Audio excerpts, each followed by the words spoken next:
கண்ணியத்திற்குரிய சகோதர பெரியோர்களே, நல்லோர்களே, செய்வினை என்று சொல்லப்படுகிற அந்த சிகிரிலிருந்து பாதுகாப்பு பெறுவதற்கு இதை ஓத வேண்டும். என்னது தெரியுமா?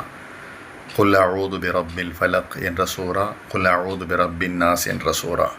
இந்த 2 சூறாக்களும் செய்வினையால் பாதிக்கப்பட்டவர்களுக்கு மிகுந்த பலனையும் நிவாரணத்தையும் கொடுக்கக்கூடியது. அதே நேரத்தில் செய்வினை கண்டவர்கள் இதை ஒவ்வொரு தொழுகைக்கு பிறகும் எவ்வளவு முடியுமோ அவ்வளவு அதிகமாக ஓதிக்கொள்ளுங்கள். முன்பின் செலவாத்துக்கள் எவ்வளவு ஓத முடியுமோ ஓதிக்கொள்ளுங்கள்.